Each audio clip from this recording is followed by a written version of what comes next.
Okay. We have a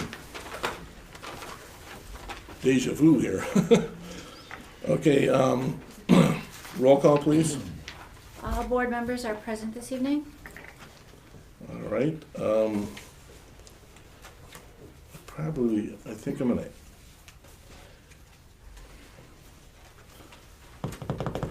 I'm not sure whether to add this. I'll add this to the pending business under the budget workshop, but I want it to be public so that we can discuss it. I'd like to add the discussion about adding a dedicated weighmaster to the budget. It is in the budget, it's already calculated in the police's, the police budget. But we need to go through a process to authorize that so that we can send a letter to Sheriff Bouchard, and then our agreement will have to be amended and so on and so forth. But they need a letter from us saying that we're gonna authorize that new deputy. So I'd like to add that.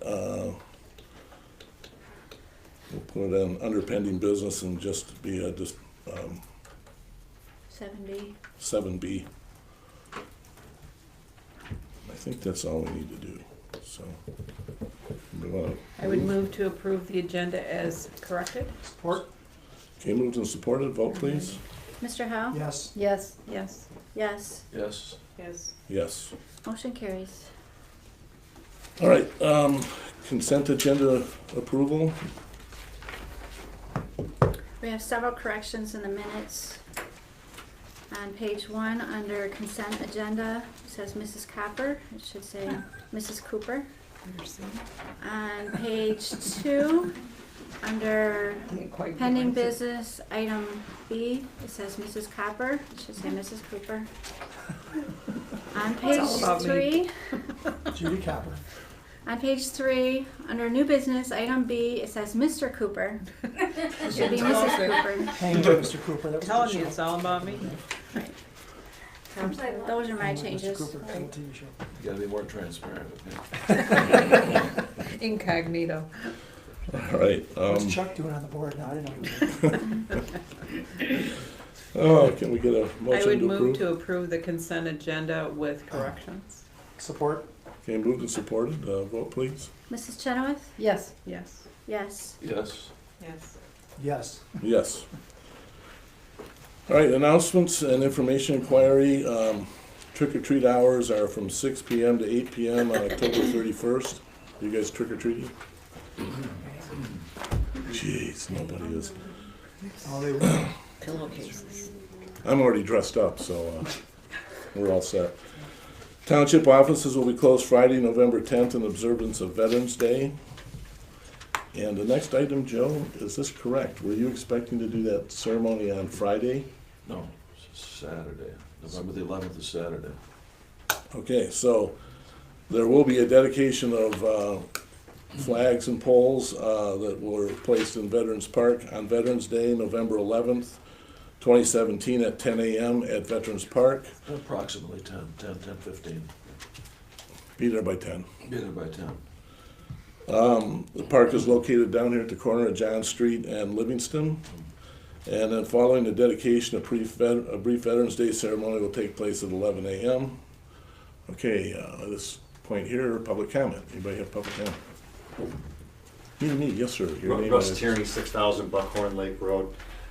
This is regarding your budget and the talks that you had at last budget meeting. As I understand it, there's conversation or talk about changing the elected officials' compensation package to go back to the way that it was in the past. And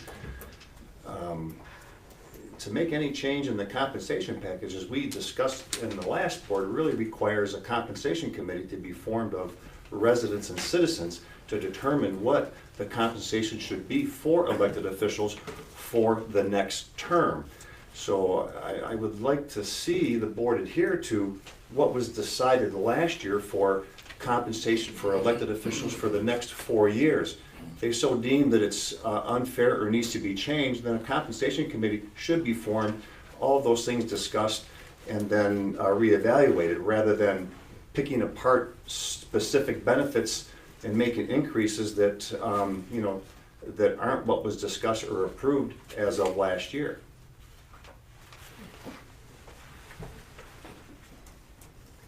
Thank you very I'm much. elaborating to the talk of the 401K contribution being put back to 15%, which was reduced to 5% at the end of last year, as well as elected officials being required to contribute, as well as new hire employees being required to contribute 20% to their health insurance premiums. If you recall, the board members that were here at that time, in lieu of taking those things away from elected officials, there was a salary increase that was given to those elected officials. So the fact that it comes up at this time is just wrong for elected officials to decide that they're gonna give themselves a raise in compensation is just fundamentally wrong.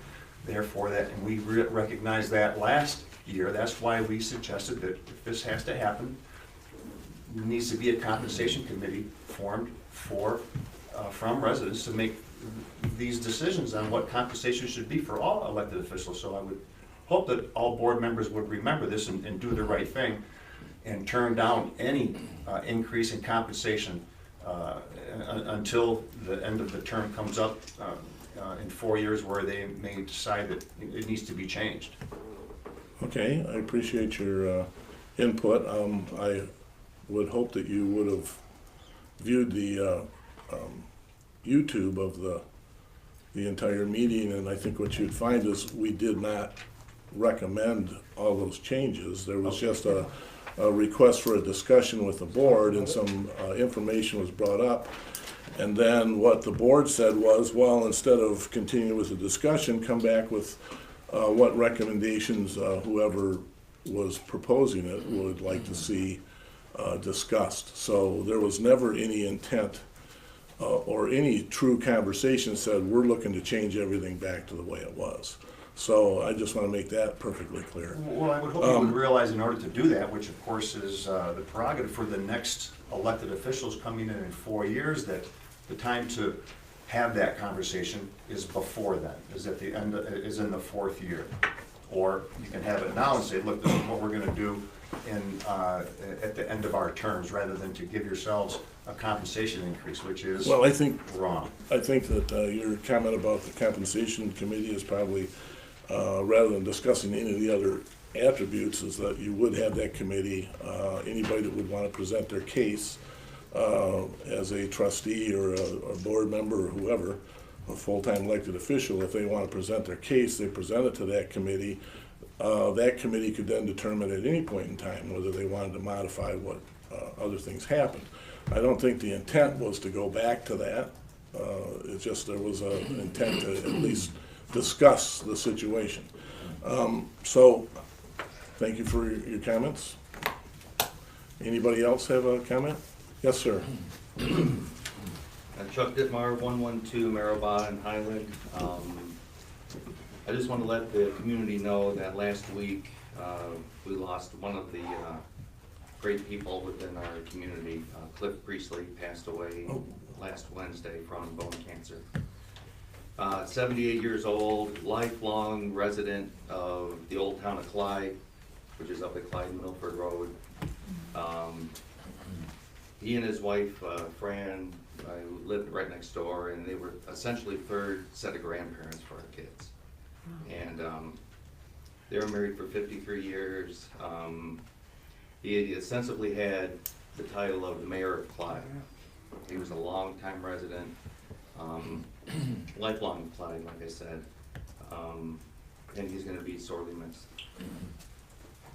Thank you, and Chuck. I'll reserve comment on anything else for later. Thank you. Yeah, he was a really cool guy. That was really cool. Okay. I'd like to say something. I'd like Yes. to welcome Mr. Dittmar and Mr. Tierney back. We haven't seen you since, it's nice to see you back. It's been a long time, so see you make the meeting. Appreciate it. Comment. Thank you. Oh, yes, didn't see you over the podium there, sir. I'm sorry, I'd like to, first off, make mention that October 25th, 1987, our community as well as Milford and Lyon Township. We lost 3 firefighters in the training fire in Milford. Marcia Bazinski, 41 of Milford, Robert Gregory, 33 of Highland, and Thomas Phelps, 34 of New Hudson, perished in a training burn in Milford. I'd like to respectfully request a moment of silence in remembrance of that. Okay, will everybody take a moment of silence?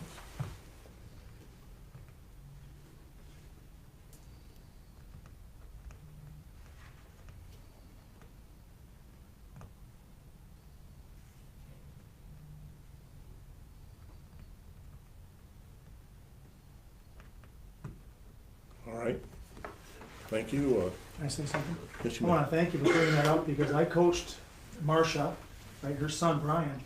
I was a Milford freshman football coach that year when that happened. I remember the ceremony at the high school. Very, very sad but very impressive. You know, all lined up and down the boulevard. That was a terrible tragedy. That was one on Wixom Road, wasn't it? Out that area. Yeah. That's where it was. And so Brian was, yeah, he was a great kid. And I was actually coaching that year when that happened. So thanks for. It doesn't feel like 30 years ago. No, it does not. Trust me. Thanks for. All right, yes, Yeah, I want to address a few items before. Oh, he's on the podium on you, sorry. yes, you may. Well, I So you just can want see to the do it chief. here because I got some paperwork, so. A couple of things, so I'll try to be brief, but I have 3 items here that I want to go Name over. and address, we gotta do it. Yes, 3 minutes. Lynn Hansford, 1528. So, first one is regarding the trash increase for 2018. It was approved in the last board meeting, as everybody knows. We're gonna get a $15 trash increase. So, you know, in thinking about this for myself, you know, as a retiree and you know, somebody on a fixed income, doesn't seem like a lot of money, but my biggest concern was the board didn't really discuss this and how does this affect the community. They just passed it, okay, we're gonna give you a $15 increase. And that kind of bothered me. It bothers me because we're not thinking about, you know, when we increase anything to the consumer, the taxpayer, how that affects different groups of people. Now, I'm retired, I'll never be able to replace those dollars. We've got veterans, you know, in the community, we have low-income people in the community. All these different groups of people are gonna be affected by this $15. And there was really no discussion by the board on that. It was just passed and, oh well, you know, another $15 for trash. So, you know, I took a look at some of the items on this budget that we're looking at. And for me, you know, I look at things that are no value add to me as a homeowner in this community that we pay for. And I'm just gonna go through a couple of them real quick. I've talked about these before. One of them is fireworks. We pay $10,000 a year for fireworks. I get no value add out of that, but I'm getting a $15 increase for trash. Social media, this is one that kind of bothers me. $15,000 we're gonna spend on social media. That, to me, could have been done in-house, could have gone out as a survey. We're gonna pay here for branding, you know, a consulting company to send out a survey to ask us what we think about the community. Well, we could have went on our social media or did it on the website or sent something out, you know, through the tax bill. So there's another $15,000, and then I've spoken to this one, the electronic sign, we're paying $4,800 a year on that, and that I think should be brought in-house. So these are dollars that are going out that I don't agree with, no value add to the taxpayer. It feels good, somebody feels good about these things, but it doesn't really help us. We're paying for that, and we're paying for the increase. The big one that I think could really have covered, if you were gonna look at money spent that could cover this increase for the trash, is a cable franchise fee, $290,000. Oh, by the way, the increase, as I figured out, I kind of skipped this, sorry. We went from $150 to $165. That's our, you know, $15 increase. The total of that difference from what we were paying till now is $97,530. So we got a $97,000 $530 increase or money that we're gonna pull out from the taxpayer going forward this year. When I looked at this cable franchise line item, we're bringing in projected $290,000. We could have used that money to cover the increase for the trash. And I think that would have been a fair trade-off. You have been supplementing it all along, you know, for the last few years. Why not supplement this part? So that's all I have on that. I just wanted to make that point because it bothers me, and I think there's money available. We're in the black. We're spending money on things that, to me, are no value add, and there's money there that could have helped us with that $15. You know, it's not gonna break me, but, you know, for other people, maybe, you know, it hurts. It hurts. You know, and we're talking about maybe a fire millage in the future. Those things hurt the taxpayer. Gonna move to hazardous waste. I did a little research on this. I was kind of concerned about, you know, we had a big increase in 2017 in the vehicles. I guess that's a good thing. But I went back and I looked from 2012 to 2017. The numbers play out that, you know, it's $47 per vehicle. That's the constant. I think all of you know that. 2012 we had 630 vehicles, then we went to 664 in 14, 670 in 15. So that's a 40 car increase. All of a sudden 2017 comes along and we've got 216 car increase. Nobody talked about that. What happened? What happened? How did we all of a sudden get 216 cars? I mean, the cost of that increase to the taxpayer, it was $11,879. We didn't even have enough budgeted for it. We're gonna end up paying $45,000 for that. So there wasn't any discussion again from the board, and this is what I'm looking for, is like, when we have changes in huge changes like this, or tax increases, I wanna hear what the board thinks on how these things affect the taxpayer, and do we wanna keep going on with these programs? Do we wanna just keep throwing money at it? I mean, the decision now with the budget coming up is we're gonna throw another $10,000 at this program. When we do that, we're planning on 1,100 cars. How are you gonna manage that? 1,100 cars, we're gonna have to pay for police to manage that? So these are the questions I ask myself when I see this kind of stuff. And it's kind of overwhelming to think about 1,100 cars if that's what happens in 2018. So I started to think, really, how do we look at this program? Are we check, you know, when the rules of the program is to check the licenses, okay? Did we check all the licenses? Did people slide through? We did. Everybody checked? I checked licenses. Okay, that's Oh, yeah. great, you know, Absolutely. but maybe what we need to do is have the taxpayer put a little skin in the game. Maybe we need to slow this program down in terms of the cost. You know, I'm paying as a taxpayer for this program, I'm also paying for trash increase. And this is a hazardous waste program. It's a good program, feels good, but in the end, all that trash goes to the landfill anyway, it just ends up in a different pile. So I think when I say skin in the game for, you know, the township participant, maybe we should charge $3 to them. Maybe we should charge $5, and that would give a little incentive for people to collaborate together and maybe not bring 1 or 2 cans in a car. So that's my comment on that. My last one is a correction. This is in regards to Parks and Recs. I'm a volunteer on the Park and Rec Committee, the informal committee that we had. We had a budget discussion in, August, and we approved the budget. I'm gonna pass that to you because it didn't get in the notes for the, this is just the budget that we approved. And that budget doesn't coincide with what's in your budget package that we're reviewing right now. So I just wanted everybody to see that. The one correction that would be is for Hickory Ridge. It's showing 15,000, and we approved with Rick at that budget meeting 20,000 for Hickory Ridge Park. The budget package does not reflect that. And so I just wanted to bring that to your attention. What was Highland? I do have a question on a couple of, when you do go to discuss this, for those two parks, Hickory Ridge and Duck Lake. There's $3,000, I believe it's in green there. I didn't understand what that was, if I could have some explanation on that. And again, I'm sorry those notes didn't get in your board package, but we're working on that to make sure that we get the notes in. When we approved those, it was October 10th, and your meeting was on the 11th, so they just didn't get in there. So, that's it. Great, thank you, Lynn. Thanks. Supervisor, I have a question. Yeah. I thought the public comment was limited to 3 minutes. That was a rule we set with Mr. Raymond, and nothing personal to Mrs. Hansford, but, well, I thought that's, when he was speaking, that's what we were holding to 3 minutes, and not all your points were valid. Did I go over 5?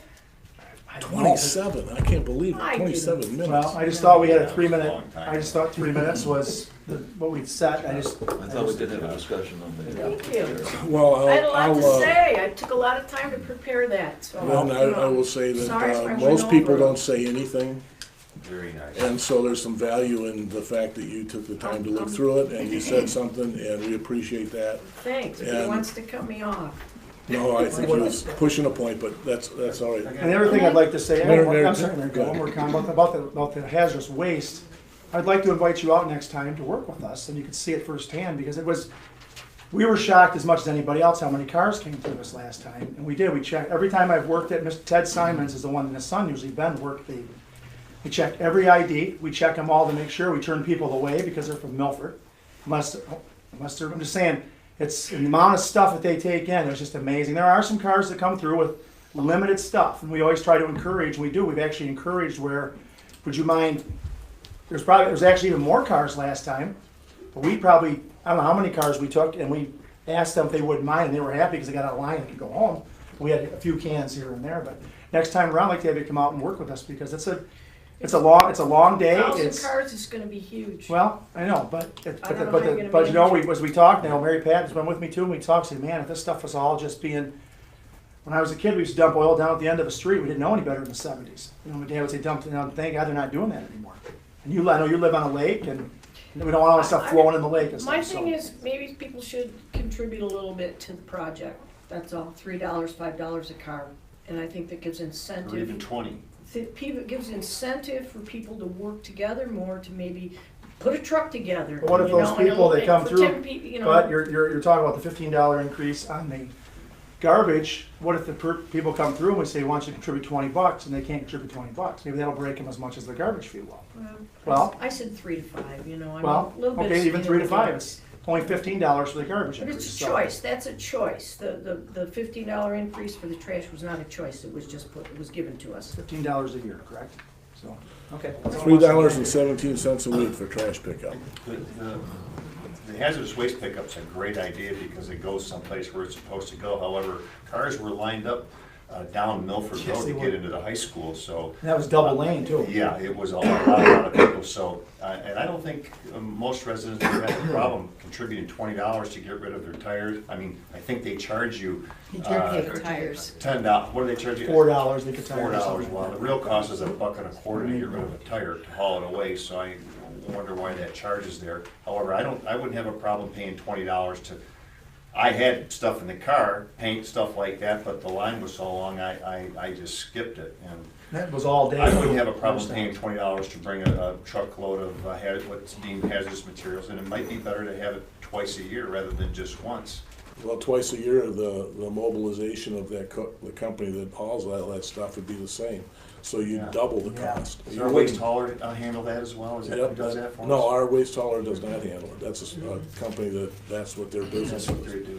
And, the thing is that you talk about, you'd give $20, but you didn't even give the $20 because you decided not to go because it was too long a line. Right.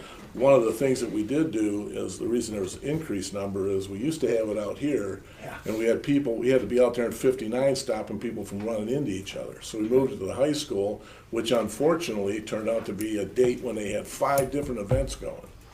So we couldn't maximize the amount of space. We had it figured out where we probably could have handled 2,000 cars.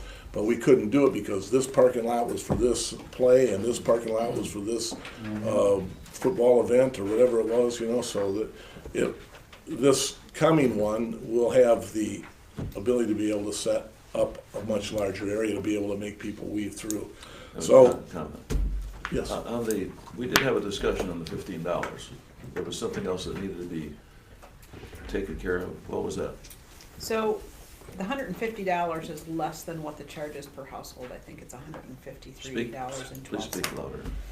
So we've had what they call a fund balance in the previous years in our refuse or our trash pickup fund. So we've pretty much used that money up. We have the hazardous waste pickup every 18 months. And the way it falls for 17 and 18, there's 2 years back to back that have the hazardous waste in it. With the growth the way it was, and with us running out of that fund balance between the trash pickup, the hazardous waste day, the administration fee, I think that's all that comes out of there. well, and the salary, but, Yeah, That and didn't part of go the up. clerical salary that covers the refuse department. We did the numbers and came up with the $15. We can look at this every year. If we have too much money at the end of the year, because in 19 we won't have a hazardous waste day pickup, then we can scale it back. I mean, but it covers all of that, and you're talking about like the $97,000 and how much that sounds like. Our monthly bill is around $85,000 a month for trash pickup for the township. And there's definite advantages to the trash pickup overall. I mean, it's 1 day in, 1 day out. I mean, you don't want trash haulers in here every day of the week. That's why it was created in the first place, if I'm right. It was just to clean up the township, period. So I think they do a great job. 25 years ago, we were paying $168. So we didn't feel like it was out of bounds. We feel like it's something that we look at every year. And again, we can decrease it next year. if we My have point is that we did have a extra money. discussion of it, we just Yes. didn't. vote We on it. absolutely did have a discussion, but I thought if you wanna hear the whole rationale behind it, that's what it is. Judy, you said I'm sorry, Mary, you said the trash pickup charge right now is $153.12. I think that's what it is. Is it scheduled to go up again? Not until the end of the contract. Okay, so It we're stays set on static. that. And how many households do we pay to pick up? I'm thinking it's around 6,400, 6,400, okay.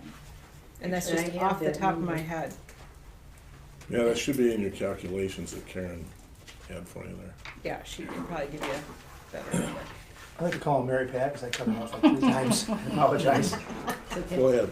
I was on- We're still I in just public wanted to comment. say, Lynn, 6467 is the number for residents. I'm sorry, oh, yeah. no. No, it's I just number. wanted to say about hazardous waste day that I'm sorry that there had to be an increase, but to me that is money well spent because, and if we ask people to pay, maybe if we made it donation, because some people are gonna dump that if you ask them to. And as far as cars going through, it's hugely increasing every year. But I know my car and several other people, I put my pickup truck there, I filled it probably 5 times. With people that had small amounts, we just kept putting it in there until that was overflowing, take it and dump it and bring it back. We tried to condense and save money as much as we could, but we just were thrilled that we had, so many people brought that, so much hazardous waste in to get rid of it. And that's one I category to know me it's is a money great well program, spent. I'm just saying that we probably could have, if you used money from other areas, I mean, the franchise fee for me is a tax on our cable bill that we incur from the township, and the township does nothing for us for that, other than put it in their general fund. Why not use some of that money and offset that $15, that's giving back to the taxpayer the money you just took from him on his cable bill. I'll answer that one for you. That $290,000 is part of the revenue that pays for the budget, of which only $400,000 comes from you as a taxpayer. So it is being used. That's an argument, Rick, the $400,000, and I want to say this publicly because I'm sick of hearing it. $400,000, it's projected for $425,000, is second only, what we pay in taxes is second only to your 1.2 to 5 million that you're gonna bring in from sales tax. So we are paying our fair share. We pay that, we pay the franchise fee, which is a tax, we pay for our millages, for our fire, we pay for the Okay, library, we pay it all. So $400,000 coming in from your house, you know, to your general fund is second only to the sales tax. Okay, that's how I feel about that. It's all our taxes, no matter what way you wanna cut Well, the it. whole thing is taxes. I know. There's no other way to but- fund But you're this. picking out all the time this $400,000 like we're really not doing our fair share. And I resent that. I resent that. Well, We're I'm doing gonna our say fair that, share. All of you- our bills are you- paid. We're in the black. Everything's paid for here. And that's why we haven't had to raise that. I'm just saying. Sales tax goes away, guess Please, what? $400,000 is a good chunk of money, second only to the sales tax. Thank you, Lynn, for your Okay. comments. Thanks. Appreciate it. Okay, I'm gonna, anybody else wanna say anything? Public comment is closed. We're moving on to the budget workshop. Everybody's got a copy, a current copy. The things I wanna verify, and we did discuss these before, but we need to, I don't remember whether we actually, on Trevor Jenkins, whether we made a formal decision on that one? There was no vote on it. I mean, do we do that now, or do we wait until we're ready to promote him at the end of the year? Well, you can do it now, and then you have it's You know already what? allocated in the budget. I like that, because then you're approving it as a separate thing in a position, and here we're just approving the budget money. Right. And I think it should be on an agenda as an agenda item. Okay, so that's what we'll We've do. got time, it's not gonna happen Yeah, until the first yeah. of the year anyway. So what'll happen is when this final budget here is presented, it'll have, the notes won't be there, so it won't, this is not the document that states the final thing, so, the, salaries will still stay the same. We just have to, where that individual ends up. Rick, I was running some of the numbers earlier today, and what exactly percent increase are you projecting for the staff? 3%. Some of them are more. I mean, the numbers were kind of all over the place. Some of them Some are are- 5 down in Yeah, transportation. some are 5%, some are 4%. Transportation is separate. That was decided by the grant that was received by the Transportation Department. It was designated in there what their increases would be over the next couple of years. But the general government employees are 3%. Okay, 'cause, yeah, 'cause they're all, yeah, 'cause that was beneficiary. Well, the numbers I was looking at wasn't only transportation. Really? Well, this one was 4. Yeah, so I was wondering if there's some getting jumps. Which one's that? Other jumps? The supervisor administrative one, that's 4%. Is it a formula error? I don't know, that's what I'm asking. Do you have that spreadsheet?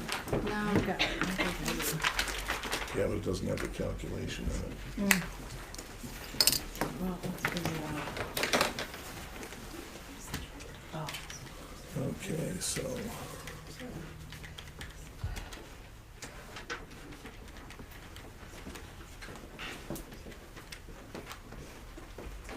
No, it's 2.4. 4%. No, it's like about 2.58, I think. I mean, I don't want to say go through all of them, but there are some that are not 3%. They're more. Do you know which ones? I didn't write it down. Well, maybe we can have you submit those 2327 in questions. there when I take this and and we multiply can- times 103. And follow up with more information. Okay, that's, all right. Check the formulas too, see if rest there's of an them Is are there a all total in here? No, No, there's not. Can I ask a question about the employee compensation? Aren't you supposed to allot a certain amount of money and then employees get evaluated and their increase given according to the evaluation? We have that as well. Oh, you're also just giving a We're not just across the gonna, board increase? we're giving across the board 3% increase, and then there'll be, midway in the year, there'll be an analysis of their performance, and they may or may not get, any So is the additional. 3% then a cost of living increase? I'm not gonna call it that, just Where's the money performance. for that in the budget? There's a line for merit increases. It's $10,000. Where?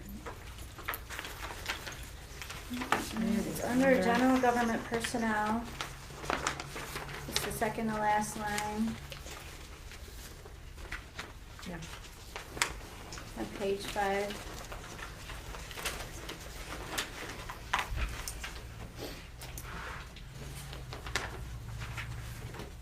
And it's listed as merit increase is $10,000.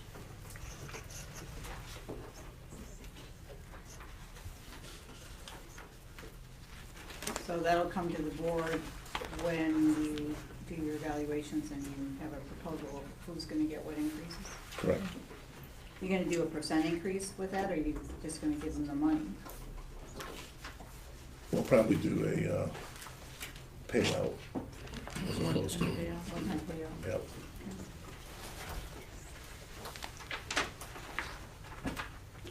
Russ, just so you know, the number that's related there, the 3% total for over the employees results in a $32,700 increase in total wages.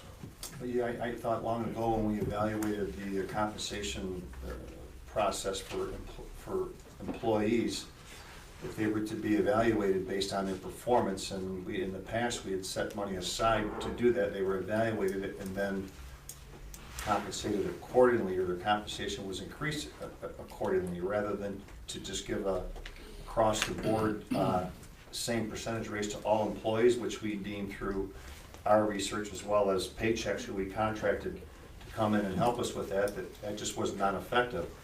I mean, I can understand a cost of living increase, which we've talked about in the past.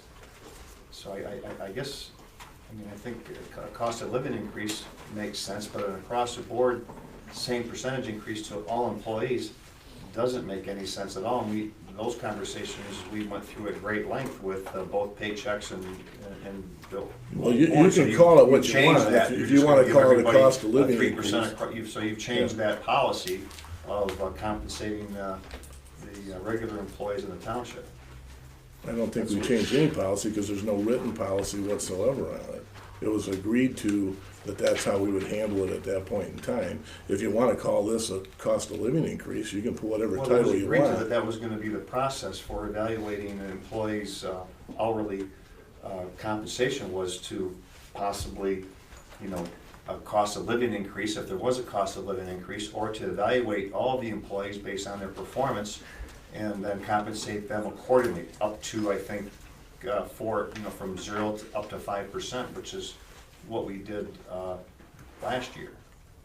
So I'm wondering why the change from that process that we all agreed on was the right way to do it, and of course our consultant that we hired and paid to give us direction on that. Now the board's decided to change that policy or method of increasing hourly compensation.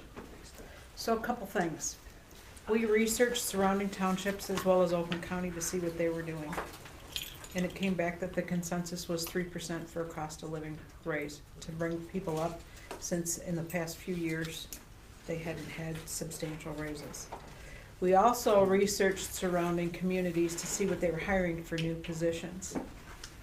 And like entry-level clerk, I think, Tammy, correct me if I'm wrong, was Yeah, White Lake, they were hiring an entry-level clerk. I think it was 35,000 plus benefits. so it was over what some of our long-term clerks had made. So our intention is to keep our employees. We don't want to turn into a training center. So we thought it was very important that we make sure and compensate our employees the same as other surrounding. But the methodology of giving everybody across the board is Well, we're not doing that. proven to be ineffective, because it This is the compensates cost of those that are living. working hard, and also compensate those that aren't working hard, and amidst a level of why do I need to work hard if everybody's gonna get the same pay level conversation. If we recall, Mary, when we had these meetings with Paychecks, this was not a good thing to Well, do. that's So what the I agree, $10,000 we wanna is keep for, our Russ. employees, but to give them across the board compensation is Okay. not We're beneficial. saying the same I'll thing. give you my answer to that. that was a different administration, different interpretations. This is a new administration, a new board. We have employees who have done a great job. All of them have done a great job. They've all brought themselves to a level that's much better than it was in the previous administration. So the improvements alone just basically said, this is my opinion. I'm the person that basically said, let's look at the 3%. I'll take that as the responsibility level. I'll be right there with you. I think that all of them have done a job of equal stature. There were others in the past that kind of got penalized for, and they didn't understand it completely because they thought they were doing a great job. But in this case, this is where the economy's great. I'm not saying we're flush with money, but if you look at this budget, we've done an awesome job of keeping it well under budget, under revenue. So the expenditures are well under revenue. So it's a point where you share some of that with those that are making it possible for the things to happen in this community.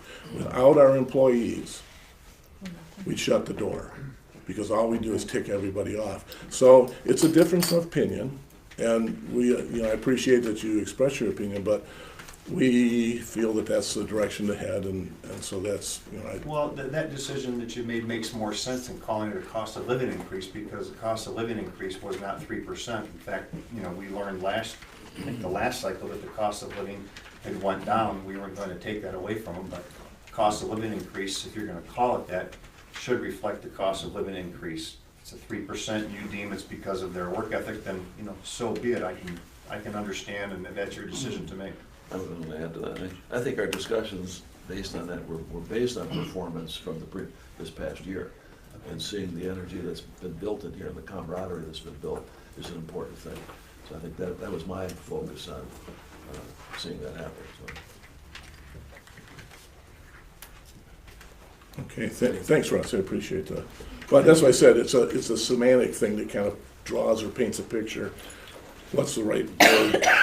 I'm saying that these people have performed. Cost of living increase, I don't know what the cost of living, what it is this year, but I don't think it's 3%. In fact, last year it was down like 0.9% for our region, so.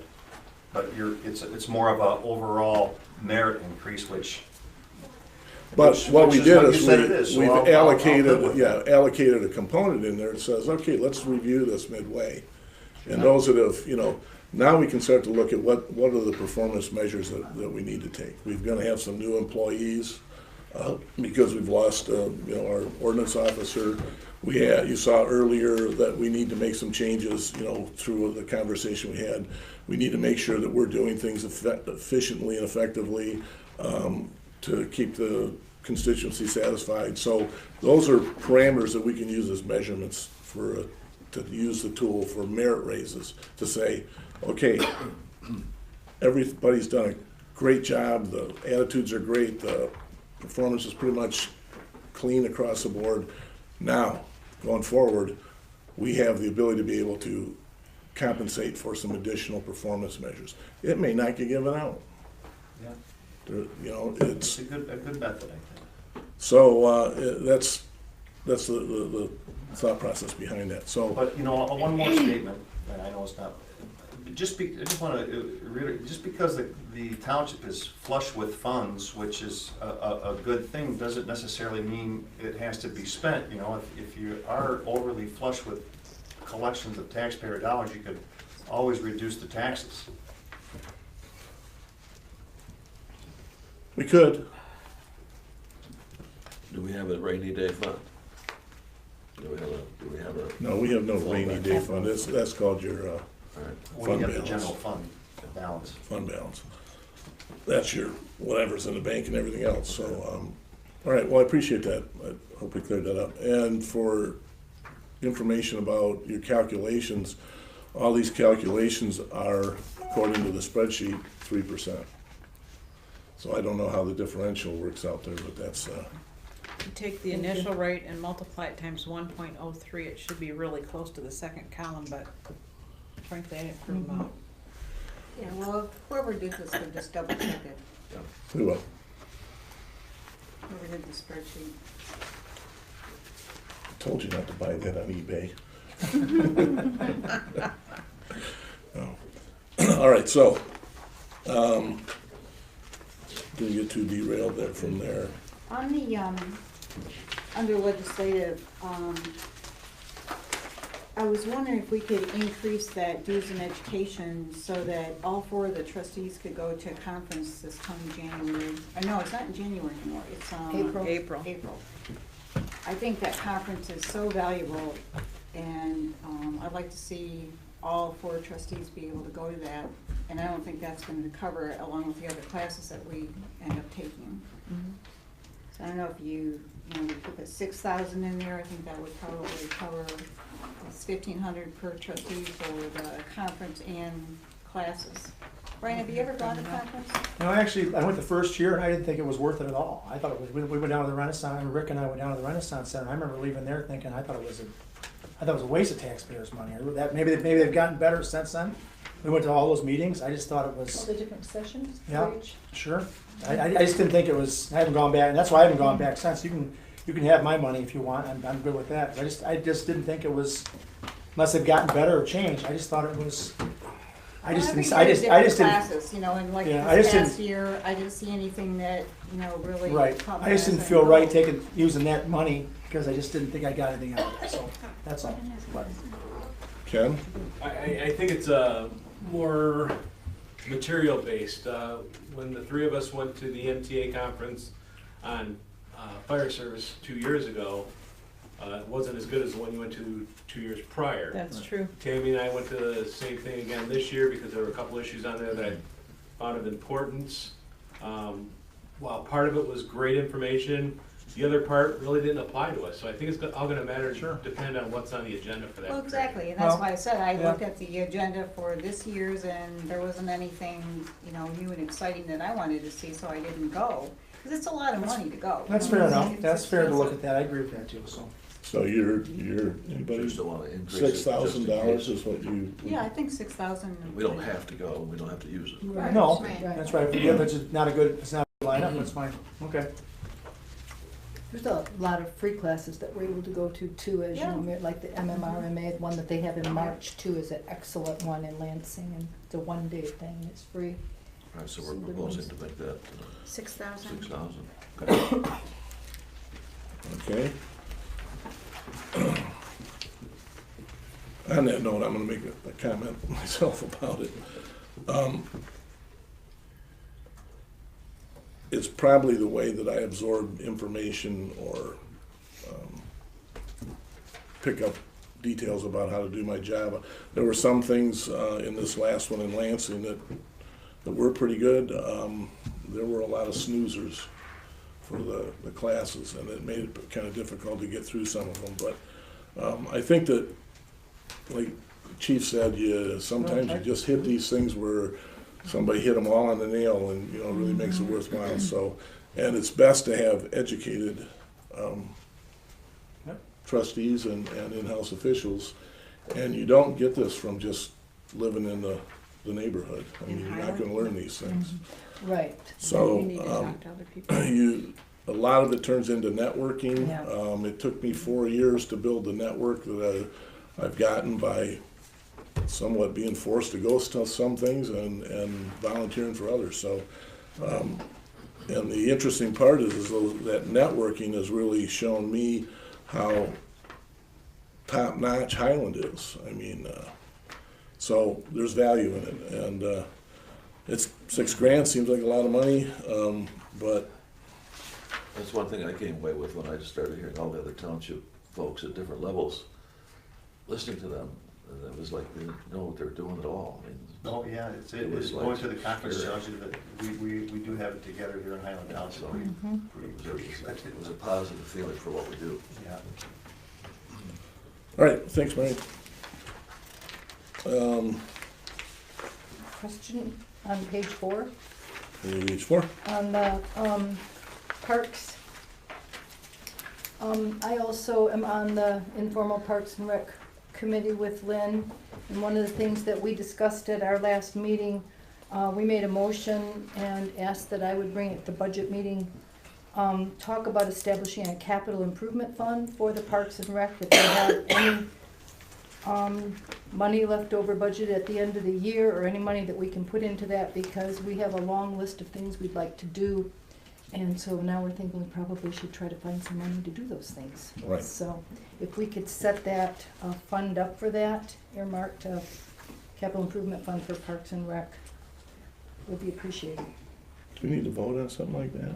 To add a, Line item? I'm wondering if it would make sense to, at the end of each year, if you're proposing setting aside unused money that was budgeted for the parks, rather than just set up another fund that we have to have audited and balanced out, is to maybe make appropriations at the end of each year inside our existing capital improvement fund, and just say, okay, well, the parks didn't spend this much money, so we're gonna add this much to the parks capital improvement Just fund transfer it. balance. As long as they have it Designations earmarked. we do at the end of the Yeah, year. in the Right. four, And that's what they're in after. the 401 really. fund. Right. Right. Is that what you're talking about? Yeah. Yeah.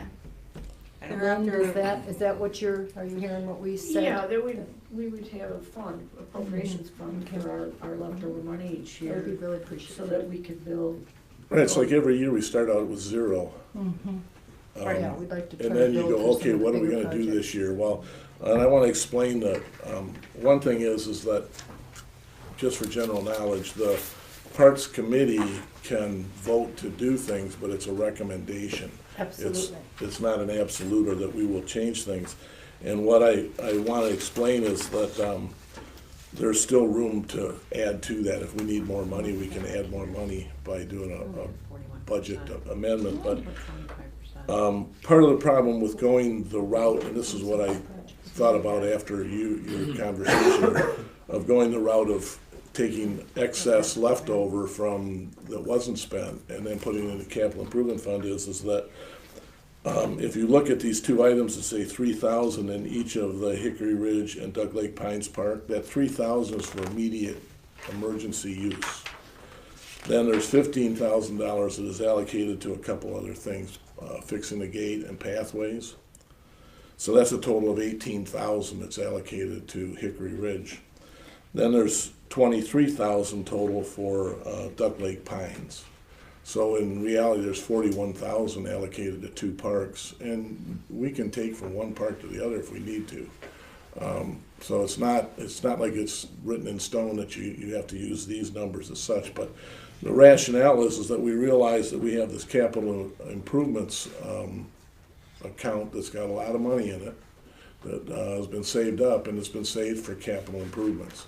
The parks have not had really any big investment in repairs. The tennis courts are shot, the basketball court's shot, the hockey rink is shot, and we have people that are begging us to do repairs. They're really expensive to fix. Just to give you an example, I tried to do a repair on the tennis courts with something I thought was experimental by using a modified filler sand that has a binder in it. It looked like it was gonna work, but what happened is the asphalt continues to shrink. So the binder didn't shrink and the sand didn't shrink, but the asphalt shrunk, so the cracks got bigger. And I actually measured areas so I could go back and see, did this happen or was this moving? So the courts are beyond patching. They were patched once before. So it's gonna be a significant fix, but still, I think there's ways out there that we can look at. One is you talked about how many people, or we've talked about how many people use the tennis court. So I got in a little hot water over that one because I locked the gates so somebody wouldn't get hurt. I got a request to, when are we gonna fix it? I said, well, it's a bunch of money. It's a lot of money. It just seems like how many people are using the tennis court? We don't have a count. So I requested that they put together a list of people that use the tennis court. I got a list of about 50 people. Well, okay, then there's use there. The question is, does 50 people qualify repairs of $25,000 or $30,000 or more? So you break it down to individuals. It's kind of doing what you were doing with the trash pickup type of thing. So I can't make that decision, and a lot of people told me, that there is for public use. We put the thing in there, we need to repair it and maintain it. If you're not going to, you rip it out and find a new thing to put in there to replace it, but you invest in it. Especially when you have really nice courts, 8 courts at both high schools that are open all the time to the public. So I mean, I know it's a farther drive for some people who are in the middle, but I work a lot of the games at Lakeland, and we have a lot of people coming out and using the courts there because they're state of the art, up to date. Right. So anyways, that's part of the park process. But the difference is the way that this is working is that we're doing it a little different than we did in the past. We're not putting it in the current budget and drawing from the current revenue. We're drawing that money from the capital improvement. So I just wanna say, that comes to 58,000 if you just, add the lines that are, that I talked about in that, budget that we approved. That doesn't include beautification, historic, and the fireworks. Those I'm excluding, so you're showing 58,000 then versus the 57 we approved. That's Right. all, that's just $1,000 more in there. Right. Okay. And then what we'll do is, we need, as a park committee, we need to start making some clarifications, Actually, the committee needs to take probably the lead and say, okay, let's go find 3 or 4 quotes to repair those courts. And that's where that should happen. Instead of me sitting in my office trying to figure out, when am I gonna get time to do that? Let's do it there, and then the Parks Committee has some more real skin in the game, and it can bring it back to the Township Board and say, here's these things, here's these costs, how are we gonna handle this? And then the board can look at it and take it from there. So that's how we're doing that. So any other questions? students, you're you've been here long enough. You're welcome to stay, or you can go. You won't make us feel bad if you get up and leave. So. Are all you guys that interested in this? It's amazing. So much. At least he's honest. So you, if you want to get up and leave, you can leave. Thanks for coming, though. I appreciate it. I'll take care of you on your pictures. We'll take care of you. Another comment, Rick? Yes. Back on page 4 again, under general government, I noticed you did add in there, that's from the discussion with the planning commission about the. Oh, thank you. Yeah, that was my next thing. Oh, okay, I'm sorry. I went to a planning commission meeting last Thursday, and there was, in the discussion, I don't know what you call it, at the end of the meeting, where We have updates from the committees. updates from the different committees, and Mary Pat was talking about something, and I had left the room for a few minutes. I came back in, and somebody said, what about iPads? We talked about iPads and for the planning commission. And one of the things that I think we've learned with the iPads is they do cut down a lot of waste. Oh, yeah. And the planning commission, when they get some of these materials, it's pretty significant. So I put in the budget to include 16 iPads. The previous budget was $12,000, which covers other computers and stuff. Did I put that in right? Yeah, I the wrong think you're line not item. mine. It's Metro It's under Authority. Metro Yeah, Authority, you because got I it was under gonna Metro, yeah. ask you Fix why it was that. there. So Metro Authority should stay at 12,000. Yes. Yeah, and, Where'd I go there? General government. Thank you. Because I'm like, why is that under Metro Authority? I don't remember talking about that. Should go under capital outlay, equipment capital outlay. Yeah. Yeah. And then put it under, or computer capital outlay. Computer capital outlay.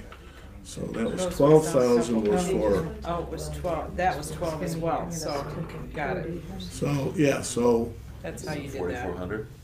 we, It should be 18,400. 18,400 under computer capital outlay, like down 4 lines. so it's gonna The only be suggestion I would make on that, Rick, when you Yes. get these, get as big a one as you can, because they are looking at big plans, and when you shrink them down to put them on here, it's really difficult. I mean, it's already hard enough to read a yeah, page I, on here. I don't know if they I'm make probably a gonna, big well, they make a one. big one, but that big one is so expensive that I don't, because you can zoom in and zoom Yeah. out, I don't think it's worth, Anything bigger than this would be welcome, I'm sure. but then And the other you've thing got is almost that- double the price when you do that, so.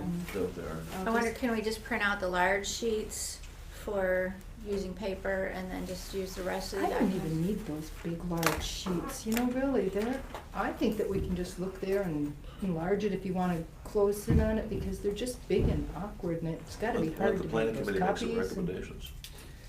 I don't know. Yeah, Okay, maybe they have some. Yeah. we should be talking about, they should be talking about. Yeah, Well, I think that, well, here's another component, is that once they Pretty tough. get the iPads and somebody can do this right here. And so what you have is then when you want to see it, you just zoom in on it. yeah, that would help. And it'll be very helpful for them, so they don't have to carry the big ordinance book with them. They can look online for the ordinances and everything too. So it's gonna be And this, something that they really would like. yeah, this also includes the ZBA.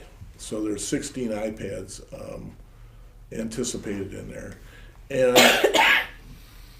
I think that, you know, I mean, they were pretty adamant about, hey, you said you're gonna do this. They were- Where are they at, you know? So, Isn't one member of the ZBA on planning commission or? Yeah, so that would Oh, only be- okay, so They're both say that. supporting And you it. won't have to buy one for me? That's right. And one the board other member thing on that they discussed when they started talking about the budget and things is also the classes, they wanted a bigger budget, which I think Rick did and put in there I too, did. that they also wanted to start going to classes. Yeah, it was a very good discussion. Can I ask one more question about the budget? Yeah. Because you went over it, and I meant to stop you. It's regarding the social media roundtable budget of $15,000. yep. What's that for? That's for communicating with the constituents. That's the tool that's the money to build the tools that we need to be able to communicate with as many constituents as possible and be as transparent as possible. There's a sign over on the corner. That's not enough? No, No? because not everybody drives by it. You know, that's one of the reasons that the hazardous waste day increased, I'm thoroughly convinced, is with Tammy and her, and the Highland Highland Matters. Matters, and the Highland Facebook page now. So the 15,000 will just be spent at the discretion of the roundtable committee, or there's no line items for how that money is gonna be spent, or is there a budget for the roundtable, I guess, is? Well, the way the budget came about Is was this just that, part of the branding expense thing? part of, yeah. Can I ask what the branding process is gonna cost? $6,250. Something like that. Yeah, You no, don't think that's a waste? no, not at all. Not at all. Not at all. Why? Absolutely not at all. Maybe I should ask you another time, but it seems to be a lot of money for, just to determine, to come up with the slogan, basically, is my understanding of, is that Highland's the best place, or what did Milford get out of that? They went through that process as well. Meet me in Milford. Yeah, meet me in Milford. Can I talk to this for a Yes. couple minutes? Ju- Would you mind? Things are really happening in Highland. One of the things that, we've had the community roundtable, we've been going along with the community roundtable. DDA qualified for what they call a tech visit. So through the tech visit, Main Street Oakland County decided to award us half a grant for 50% of the branding project and bring in that branding consultant. So because of that, going forward, there's a possibility that we might qualify for another grant on that next year. A couple things that have happened with that community roundtable is, one of them, we had a prayer breakfast last year. Out of that prayer breakfast, 6 pastors and a rabbi decided on that one breakfast that they would start to get together on a regular basis. About a week and a half ago, we had what we call a neighborhood network community roundtable, where we invited in subdivision leaders and lake board leaders. There was about 20 to 25 that showed up, as well as probably 15 people from the community roundtable. That room was like totally humming. It was ridiculous, the positive energy in that room. And the positive energy is because all the partners, Chief was there, Matt was there, Missy was there, Jude was there, the entire community leaders were standing, the leader from the business association, somebody from the schools, I mean, that kind of support was in that room. And the citizens knew it. So in our minds, we can see this kind of validation going forward. We can see this like gurgling almost from the ground up in the township, that's bringing the township together and strengthening it and making it stronger. That brand will show that those partnerships are solidified and we're working together. We're trying to make the schools better. We're trying to get people to use the library, but we're talking to each other. We're finding out what each other's problems are. And most of all, we're building relationship. Is it important? You bet it's important. So that's my take on it. Well, yeah, the community roundtables are wonderful. I mean, it's good to have everybody get together and talk about it. I just have, you know, to come up with a catchy slogan and spend $6,000 for a consulting company to determine what it is and what it means just seems to be a waste of money, in my opinion. Well, Chief? I disagree with you. Can I tell you my perspective? And just, I've only been here a year. I know, you're a Buckeye, so Oh, you're not no, seasoned. been there fighting with you. No, from my perspective, it's I want to see my property value increase. I want to see this area become a very desirable place. Not that I want a lot of growth, or not that I definitely don't want big box stores popping up everywhere. Yeah. But I want to know that, you know, this is going to be a desirable place to raise my family and bring like-minded individuals. One of the concerns was a lot of our community's older. You want to market yourself to a younger, upper median type income families. Yeah, Chief, I've been here 30 years, raised 4 kids, all went to the whole school system here, and there's not a better place you could possibly be. It's a wonderful area. And I hear the growth thing continually. Some of us like it just the way that it is, and don't really care to see growth, especially those that are north of M59 like it just how it is, and see more people as a detriment to the quality of life that we have here. So I don't know if we need to market the area to any specific individual. It's just to come up with a catchy slogan and just to spend $6,000 for it seems to be something that we could do at a lot less cost. Did Fostoria have a branded catchy slogan that spoke for that area or not? Fostoria was decimated by NAFTA. There was nothing left in the town. It became run over by slumlords. As people died off, slumlords would buy properties. They'd end up owning the blocks, and it became a very impoverished area. It's pretty booming industrially speaking, though. I was there 2 weeks ago. Okay. Callie's crankshaft. Cali's, SMI. Knox, ADM's about all. Mhm. But they're just shutting down the spark plug plant. That's slated to close at the end of the year. Mhm. Yeah. The old crankshaft plant's gone.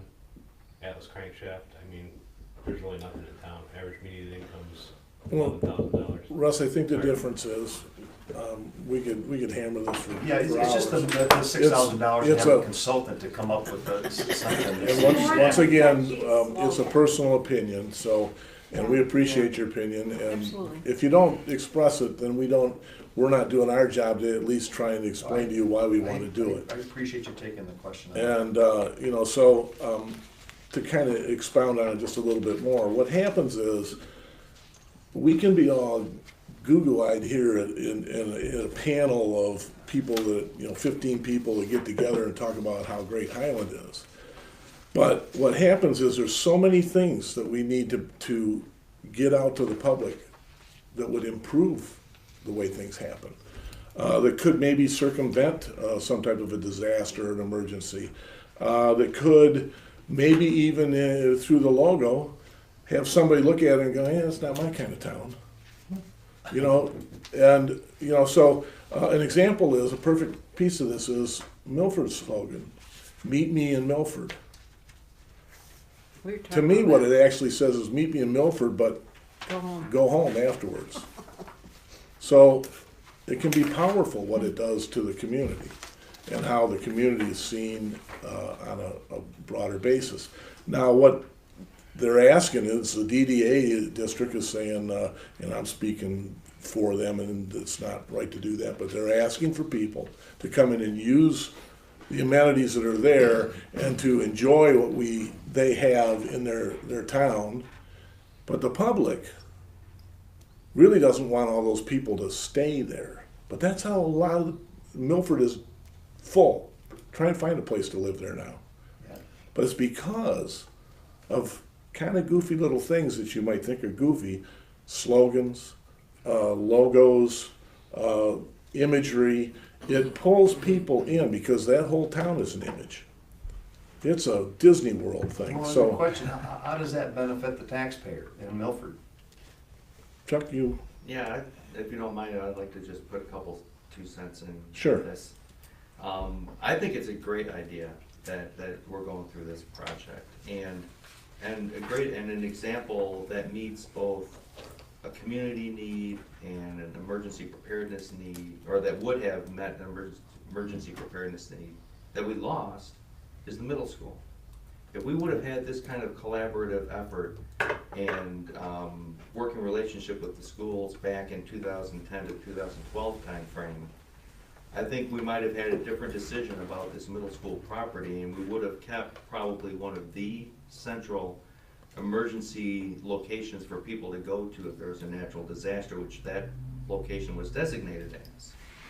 So it has a broader sense, I think, than just either a slogan or something else. To me, it's a wider effort to try to have that collaboration and that community feel not only cemented within our own community, but have it leak out to our borders, to our neighboring communities, and the largest employer in our community is the school district, right? So I mean that's something who this township board has to have a great relationship with, otherwise bad decisions get made.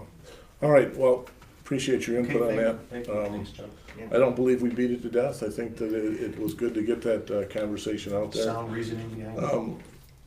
So, next item, I made an increase in dues, education, and travel for the planning commission. Page 5, it's in blue.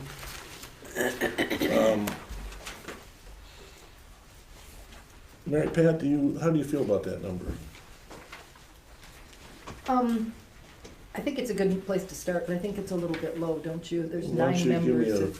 I was thinking about 5 to start with. I mean, there's 9. That's why I'm people on looking that at it, board. and I'm thinking, if we talked about 4 people going to events, and I know that you and Mike Weisel went to a planning event up in, and Yeah, I think the thing that has kind of disappointed me somewhat with some of our commissions and some of the people in our building is that they haven't taken advantage of some of the stuff that's free with Oakland County. Now, it may not be something they think is of value, but there are other events that do cost money that might more directly pertain to what they feel. So if we don't allocate something, they're not gonna go at all. So Is 5,000 enough? that probably will be, because there's gonna, Okay. when I'm looking at the number of people that'll probably take advantage of it. And that's one of those things, if more than that takes advantage of it, bring it to the board. True.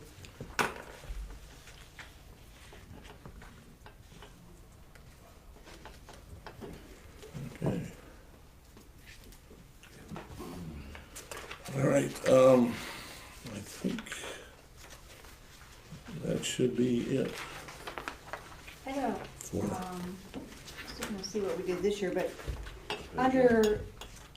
on page 4, the transfer to road fund, we usually put money in there for our tri-party expenses. Yeah, I didn't do that at this time because when I checked into it, this, And I have some information on that too. Yeah. Beth pulled up an email she had. She asked him about the 2017.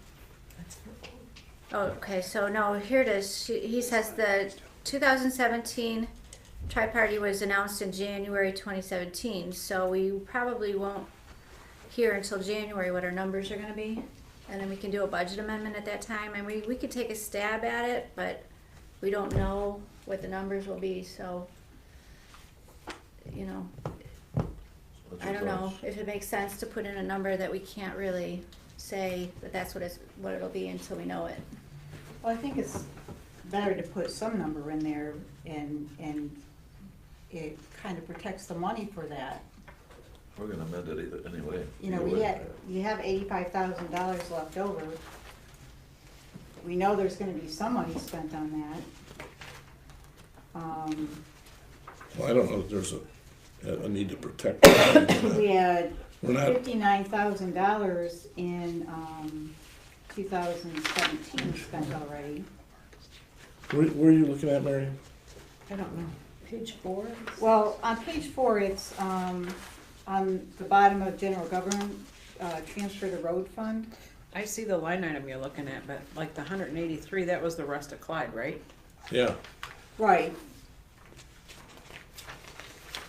I mean, what kind of number are you looking at, Mayor? Well, I'm looking on page 6, under road fund, that second line down, it shows in 2017, we put 59,398. Oh, okay.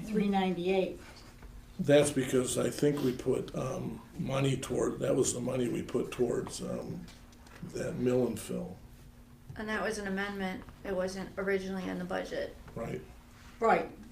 But the problem is, it's not showing up on the other side, and it needs to. We've had this discussion before too, about budget amendments. If that money truly got transferred from general fund, it should show there, and I don't see it. I don't see, I think we pulled it from road fund.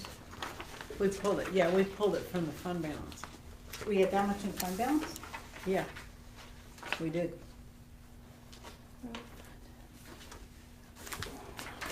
Yeah, see on the top, there's 31,203 was transferred in from capital improvement, and then the appropriation fund balance was 104,398.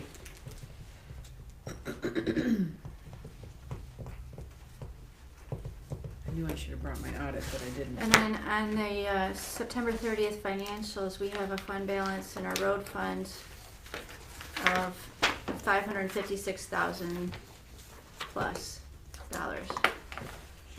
So, That's crazy. you know, Yeah, I we just, have plenty of money. I don't see any. Available. You don't wanna put anything in for. I'm just gonna leave it empty because Okay, that's I'd all rather right. not play with it, play with it. I'd rather be closer and then we Yeah, can make that's that fine. I don't adjustment. have a problem with that. But I appreciate your comment on that, so. The other thing on page 4, under, I can't tell what the titles are here. Or what? General government personnel. On the second line, under that category for dental and health insurance, Yeah, you upped it $45,000 and put a note at estimated 5% inflation, and that's actually a 12.5% increase. That's because we have several employees that have come on to the township health policy now, new this year. Okay. They were previously buyouts, and now they're gonna be on township health policy. Okay, but in the spreadsheets, it's only showing 174,000 for Blue Cross, for the health insurance. You have to add in the premium plus an estimated portion of the township's exposure. Well, then you're adding 152 and 174, which is 300 and something. Well, it's only a portion of that estimated exposure, as has been done in the past, because we don't budget our whole exposure because we're not likely to spend the whole amount. Well, that's a big jump. It's not 5% inflation, it's, No, and this was noted at 12.5% increase. the last budget my workshop. concern is that, based on discussions at the last budget workshop, that you're putting healthcare back in for those people who only have it for themselves and not, okay, so that's not We're not what that doing number is. Okay, I just wanna make sure about that. Is it over the 180? Is that the 5% you're talking about? The 5% is the rates going up, but the amount that is increased includes the fact that we have several employees who are coming onto health insurance policy, They were where taking in a previous buyout. years, they had taken a buyout. Okay. So we got some existing and new money. so what it was is the original number that Amy had that we came up with was it would be $213,750. And so we looked at that and said that there's possible exposure increases that could occur, so we estimated it to be a 5% inflation factor, which is also what Jack Schmidt said we might want to anticipate. And that's where the 225 came from. What kind of exposure, what have we paid out for that exposure this year? I can't tell you that. I don't have a clue. Let's see if it's in the, what line is it? Actually, I think we're doing fairly well. Yeah, We are doing well. it's but I keep- decent. You know, that was a great program to go to. I mean, that was, It's within budget. Well, I'll tell you, I've been bugged left and right about people wanting us to look at their insurance program, and I just flat out tell them no, we're not. I don't think- We don't have the exposure broken out separately from the premiums in our report, so we'll have to pull that from Amy. yeah, it's just, I'm curious, you know, how that played out.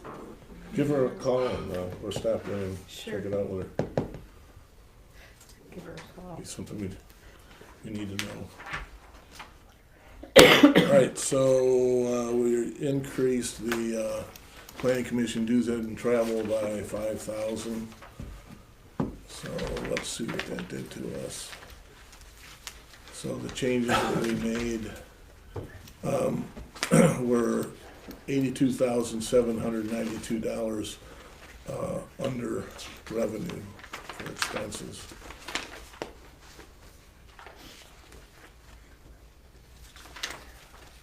And the only changes that were made from the previous one, if we go to the police, I'd like to do that one next. And we didn't change anything. Okay, the police, if you look at their budget,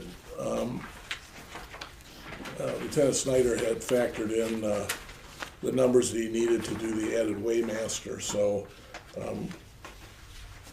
we can do that after we deal with this part, but I just wanted you to see that we did have those numbers factored in, and that Matt's, you're still under budget by what, 18 cents or something? Or? I think it's $2. Question, Yes. might be a dumb question. $2. And the Wait. chief's jealous. The weighmaster then, where does he, this is for the trucks, right, and everything, and then where This will is- that place be that the trucks will be weighed then? Or- Anywhere, you can be done We on have the portable spot. scales, but it's not necessarily, it's not strictly weighing them. It's just enforcement on any violations. Oh, they okay. have. He can So see they a have the white out. They have the capability of weighing, but it's not strictly that. Okay, thank you.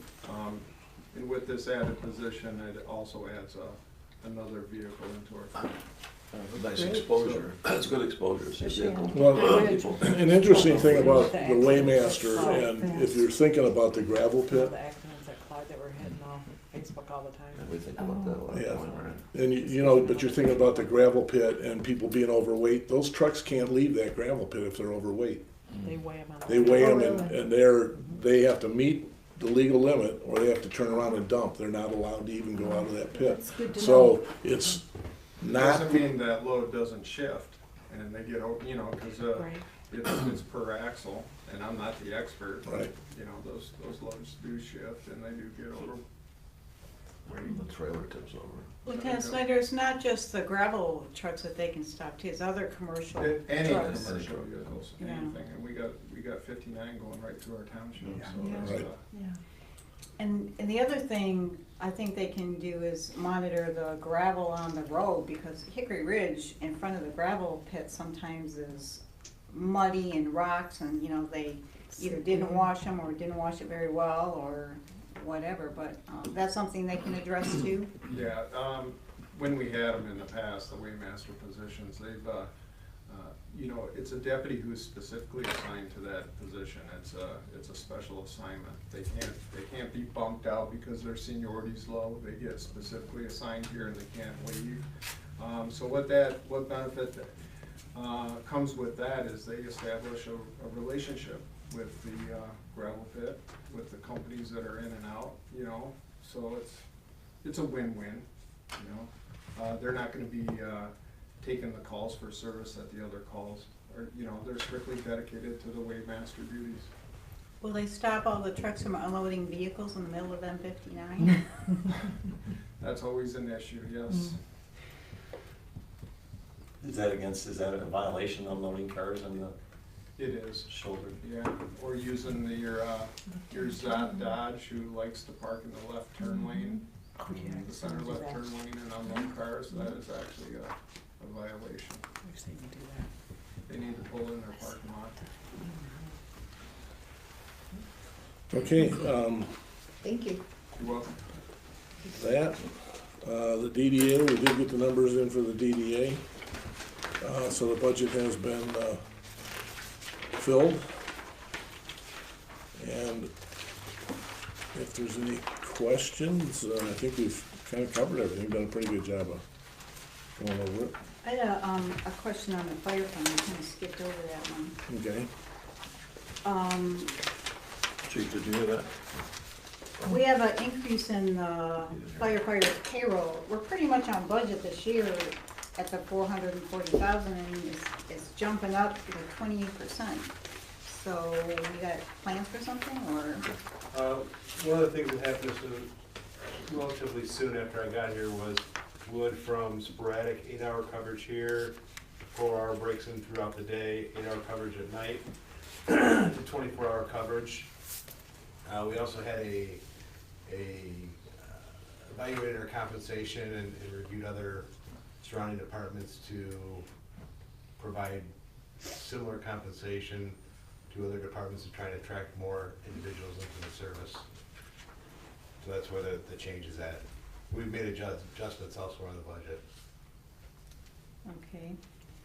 And under chief's compensation, it's up 10 grand, and I planned my budget different from everybody else because I was one who recommended the budget. Previously, let's see, in March of last year, I was told that I'm losing my healthcare coverage from my retirement job. In July of this year, I was told that they're going to maintain our coverage. It's been back and forth. I anticipated this year with the expectation of having to pay for healthcare out of my budget. So that's where the change is at. I don't have a healthcare line item or anything like that. no, it's part of that package, It's part of the right? compensation package, so, at this point, I'm not taking healthcare yet. I'm still under my retiree healthcare. And hopefully it's But the good. budget shows that it's there, okay. Just in case, because at any time they could yank it out from underneath me. There's a class action lawsuit and everything going on over there. Okay, Not just for me, but for the whole retiree group, right. particularly.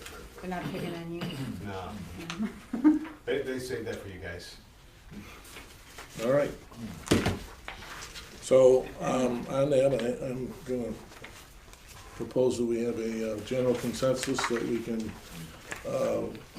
print this up with the changes as noted, and I will get new copies out to the board members to verify that, and we'll bring this forward at the next meeting for public scrutiny, yeah. And any other, Mary? I just wanted to make a comment, and that is about all of the monies that were taken out of capital improvement and putting in paying for stuff that I feel should be out of this budget. You know, the repairs to the buildings here, the park stuff. You know, I understand if you don't have the money coming in to cover it, then you have to look for it elsewhere if it needs to be done, but I didn't agree with pulling $220,000 out of capital improvement. And that money is there for the future. You know, we talked about a building over by the library, and that was kind of like a place to put money away, so when the time came, we don't have to go out for as big a bond or a big a millage. So I kind of hate to see us doing that. I hate to see that big of a chunk taken out of there when we don't have to. Okay, I'll give you It's my 2 cents worth. my 2 cents on that one. If you wanna have a township building, and you wanna build a new building, then you take it to the public, and you get a millage to pay for it. You don't take and consistently keep putting money away, like as a savings account for a building the public didn't want in the past. This money has grown into a considerably large amount, and we have a cemetery that's been neglected for years. We have parks that have been neglected for years. We have building that's been neglected for years. And we've always looked at it from, well, we need to pay that out of the current budget. You can't pay it out of the current budget because if you take $220,000 out, you're going to borrow it from the general fund anyway. So by doing a transfer from the general fund. So you might as well allocate it to what it is. It's a capital improvement. We got a capital improvement account. Years where we weren't doing anything and we had excess money, we threw it into a capital improvement account so that you wouldn't spend it on something else. Well, the something else is capital improvements. Use the money. Or, as our friends in the audience would say, give it back. Take care of what you have. And that's what we're doing. We're taking those monies and we're going to take care of what we have. And that's the best way to handle those monies. So the object isn't to go dry the fund up. It's take care of what we have, prove to the public. I'm not saying don't take care of it, I'm saying use the tax revenue you have coming in. You're gonna have to supplement it anyway, and it's gonna come from capital improvement. Well, last Well, year that's what I said. we moved $1 million out of the fund balance in general into capital improvement last year. So this is 20% of that, and I would assume at audit time, we would do the same thing if we have an excess this year.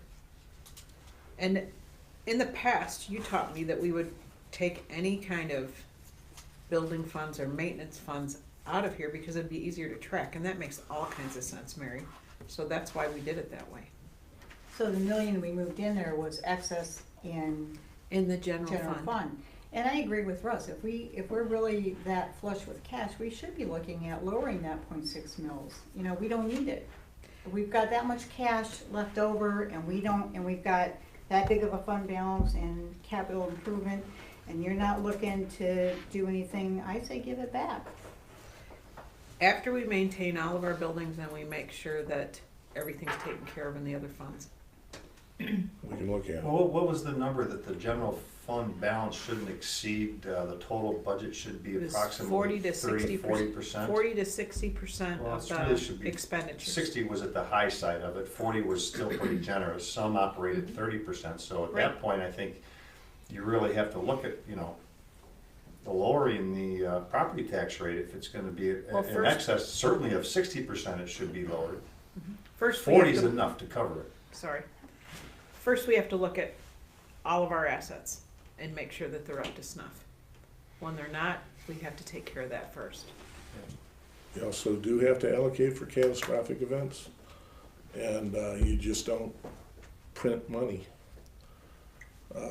So, I don't like paying any more taxes than I need to pay, but having been on this side of the table, I can see that for years, including these years, the boards in Highland have done a great job. Every other community that I've seen is their millage is 1 and 2 1.4 and 2 and 2.6. I mean, they're all over the place. Plus, you take the village of Milford for example, they got a millage for their trash. You add that onto the regular millage, so there's a millage for everything, a millage for their parks, a millage. So we're not doing that at this point. And so moving forward, we need to look at, if you don't want to raise the millage to get general additional revenue, then you do it through public opinion based on, would you be willing to pay this much money for this many years to do this project? And then you put it to the public. The public can make the decision at that point. But that takes it out of our hands. And it gives us the directive. And you haven't seen us even once recommend or even move towards changing that millage, because I'll give myself a smack on the back. I'm trying to look at this budget and say, let's stay under. Let's take the revenue that we have and stay under on expenditures, and use revenue that was collected years ago to pay for things that are now due. when you look at the city of Detroit and the water system that they had, if they had saved the money that they should have for infrastructure, they'd be trillions of dollars ahead of the game right now. But instead, they robbed a millage. You know, they robbed the money, and we're not doing that. We're not into that. And you can be ticked at the cable company. I can't stand them myself. But you don't look a gift horse in the mouth and say, keep your $290,000 either. Tell me to Because- get cable up Buckhorn Lake Road, because we're on the satellite dish. That's what I'd like, I'd be happy I about. just about have the string tied together for that can that we I'm need gonna to have to run the connect cable to. myself. So But anyways, just one comment Sure. on capital improvements. I mean, I would just ask the board to consider that when determining what capital improvement expenditures are gonna be made, that a majority of the taxpayers benefit from that expense. You know, sidewalks is a great, I mean, the sidewalk thing really worked out very well after all those years of dealing with that. It's really a big benefit to the community. It's probably done more to enhance Highland Township than anything else that I can think of. You know, there's a lot of small roads that need to be repaired.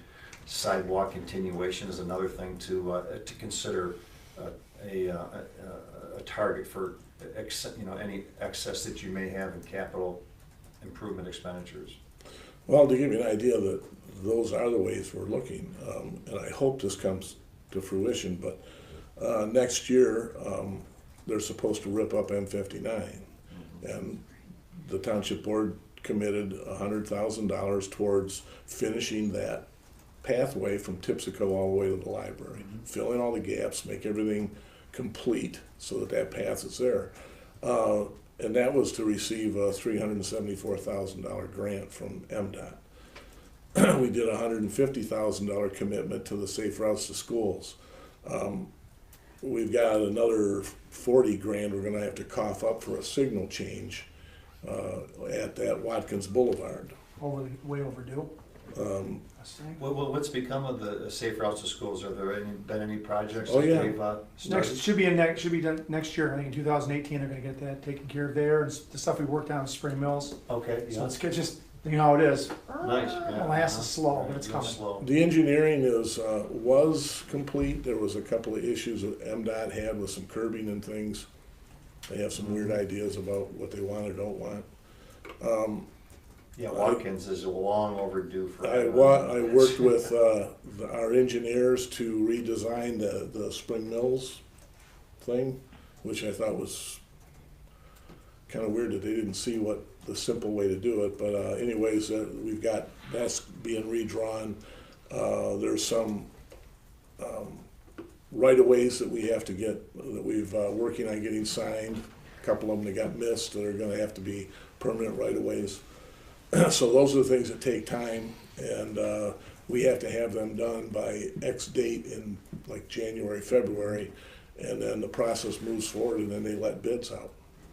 So it's there, and it's ready to roll, pretty much. Made some changes on Clark Street.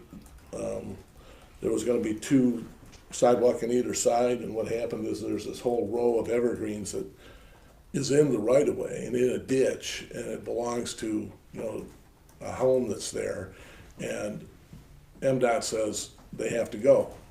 Well, if it was your yard or my yard, I'd go, whoa, wait a second here, they've been there forever, now they gotta go. Well, that's the way MDOT was. So what we did is we actually pulled that sidewalk out. And then by looking at the engineering on it, they're gonna put one sidewalk on the east side of Clark. And the thing that comes out of it is that moves the traffic, the children's transfer, to the opposite corner, so that anybody leaving the, what do you call it there, the circle from when they're dropping kids off, or the buses, they generally turn right. And when they turn right, they're turning right into the kids or right into the crossing guard. Well, this changes the whole process, and by eliminating that sidewalk, we're looking at being able to take the expenditures that would have been spent on that and actually put a sidewalk in along the front of the school. which wasn't figured in there. So there's changes like that are being made. But yeah, that's a move forward, and I think that's, it's been pretty well said by multiple surveys, that pathways and sidewalks are an important component, and that's stuff that we need to be aware of and be on board and be able to support when we can support it. And more often than not, it comes in the form of, commitment to a grant.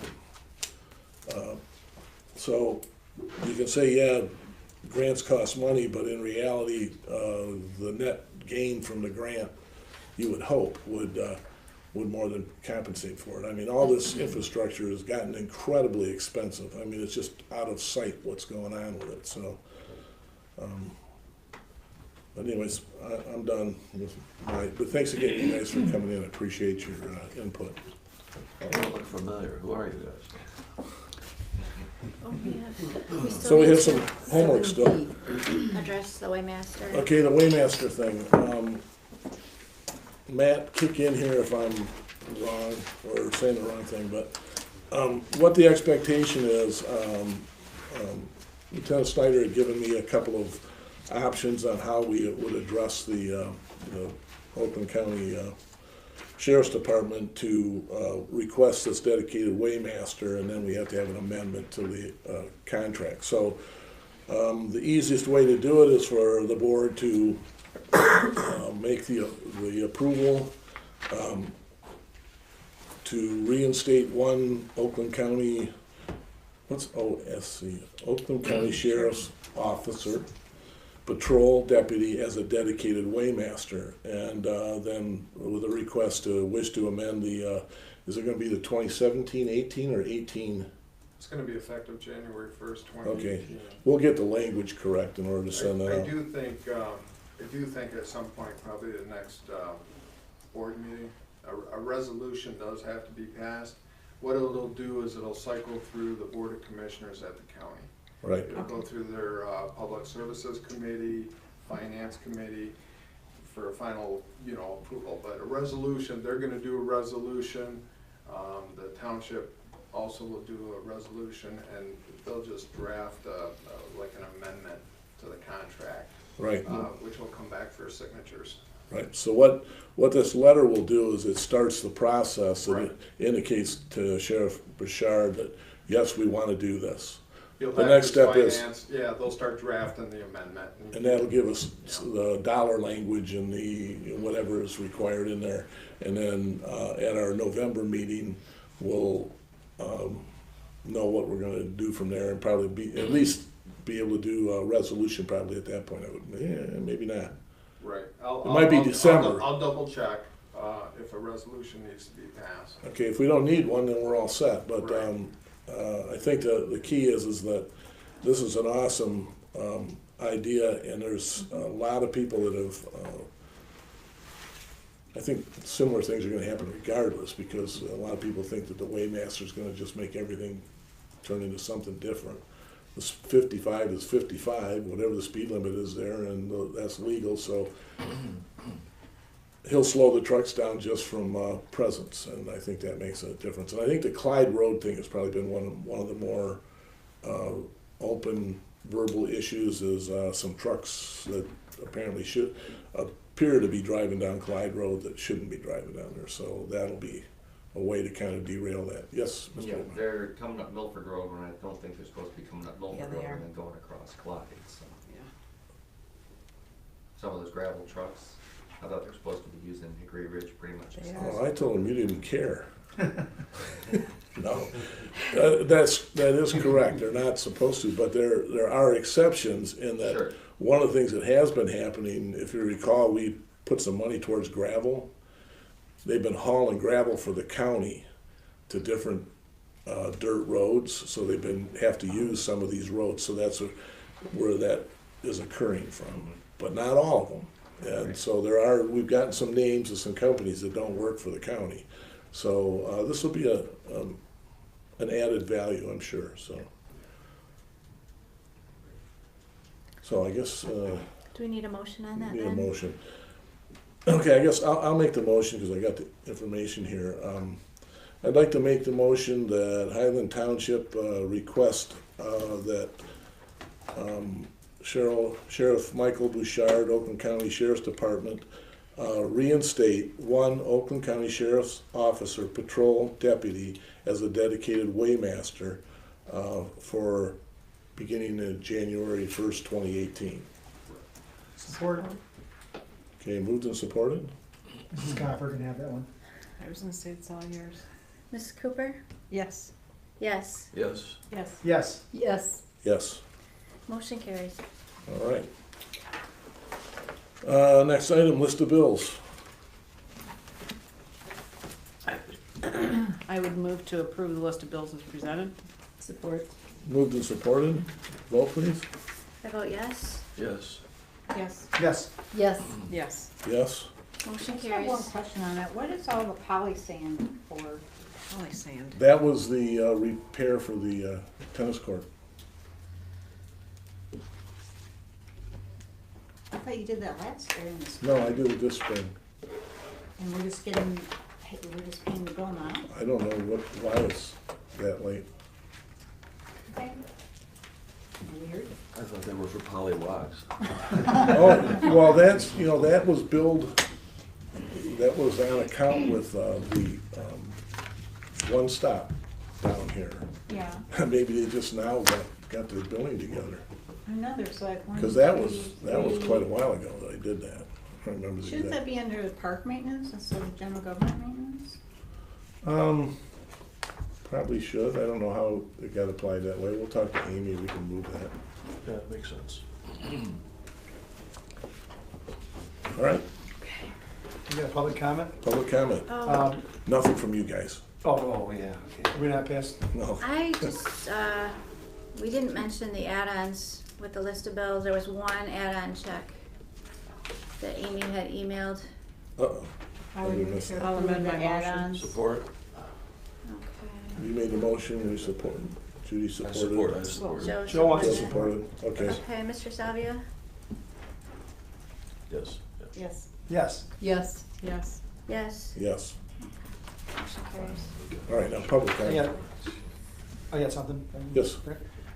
Friday night, Lakeland is playing in the football playoffs, first time since 2008. And it's not meant as a slam. I don't know the last time Milford's been a while, but Coach Fox was here. They were in the playoffs quite a few years. But looking for something to do on a Friday night, playing Walled Lake Central. I'm sure it's going to be jam-packed. It's going to be fun.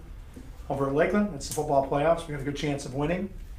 And we win on Friday night. We play again next Friday at home. So it was pretty neat. The school's buzzing, so it's a lot of fun. So if you want to come out Friday night, it's $5, but it's well worth it. It'd be good. Band play. It's a great environment. So I want to watch good high school football Friday night. All right, I have something if nobody else does. go for it. One of the, I think one of the biggest problems with government at any level is legislating or making decisions that they don't follow through and figure out how they impact people and how they play out. I just want to make a public statement that I'm disappointed that the board wouldn't even look at how the elected official compensation played out, what the results of that were, and in your defense, I totally forgot about that compensation committee. And I would welcome that at any time to take a look at that and do comparisons. And I think the biggest thing that I'm disappointed about is we now make less than 5 of the employees in the building. 2 of those are the deputies.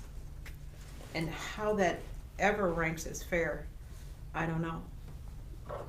I've always been a person that takes a lot of pride in my work. I took that vote last year very, very personally. It took me a year to figure out why I was so upset about it. It wasn't the money. It was the slam. When I'm sitting in my dream job, when I'm working harder than I ever have in my life, and as I said earlier, Highland is humming. The reason I chose not to make an issue out of this is because of the relationship between the 3 of us in this building, the relationship between the employees now. We are flying forward, and there's no way that I will put myself in the middle of that. But very disappointed.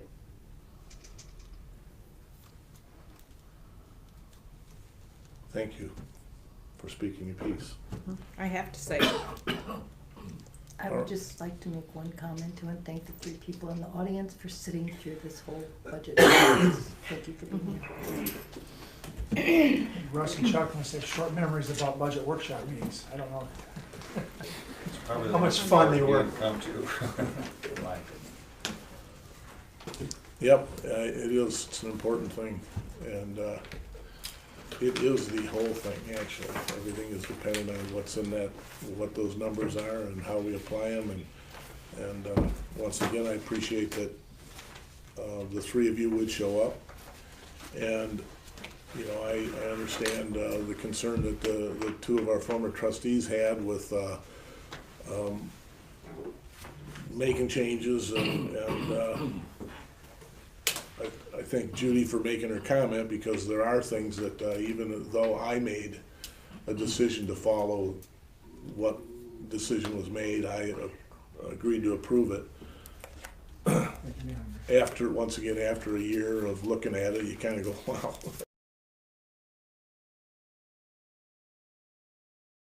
And we had opportunities a lot longer, and I know Chuck did present this stuff early enough in the year to be able to sit down and talk about it. We really didn't do a good job of talking about it.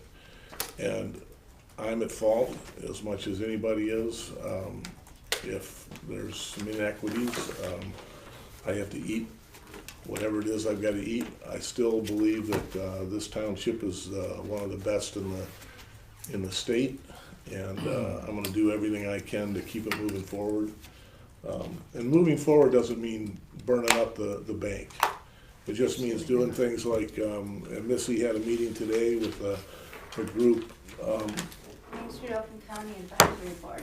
And what this advisory board does is looks at all of the Main Street Oakland communities and determines, you know, what these communities are doing, how they're progressing in terms of development, and just a whole gamut of things. And Highland Township is over and over and over again getting kudos from other communies and other, you know, and from Oakland County itself.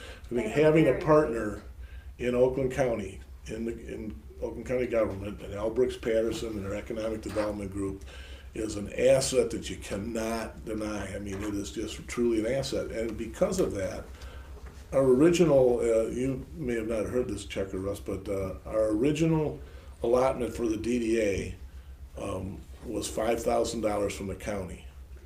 Because they felt that our community had progressed beyond so many other communities, they agreed to do it as a match.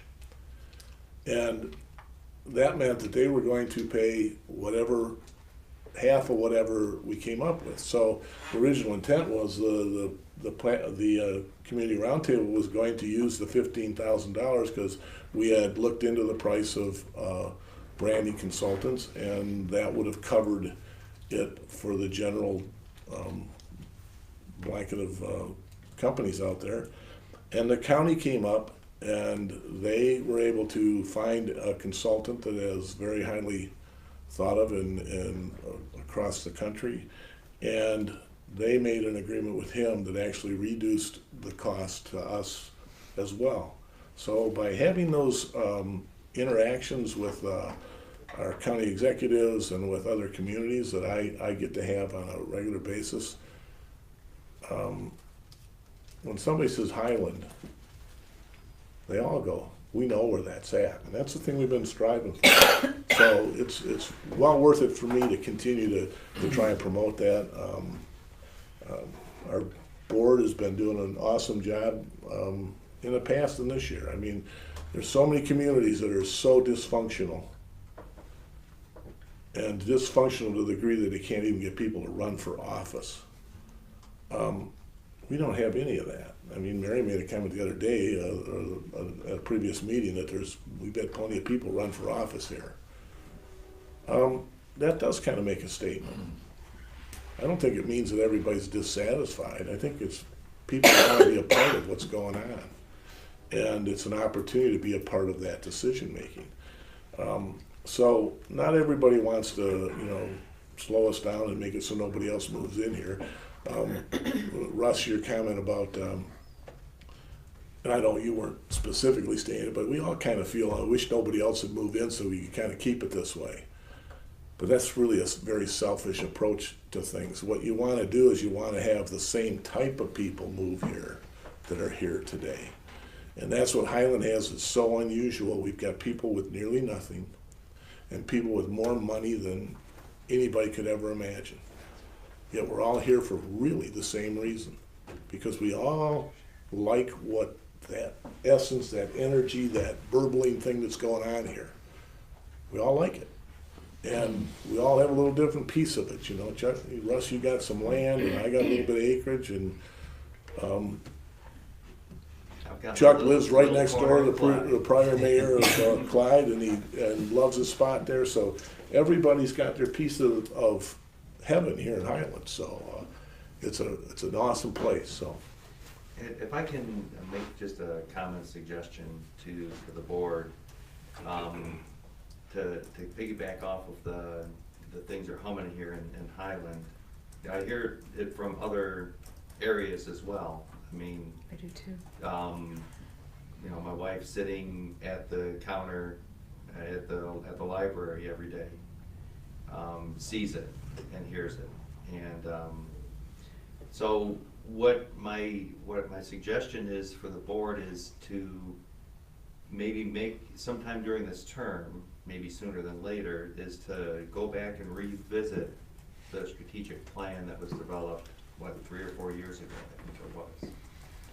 And take a look at that and see, in conjunction with master plan and other, you know, entities of the planning commission and the zoning board and the DDA, to see what does that strategic plan still make sense? Do we need to revisit, you know, what the objectives are, what the goals, what the vision for the community is based off of this branding?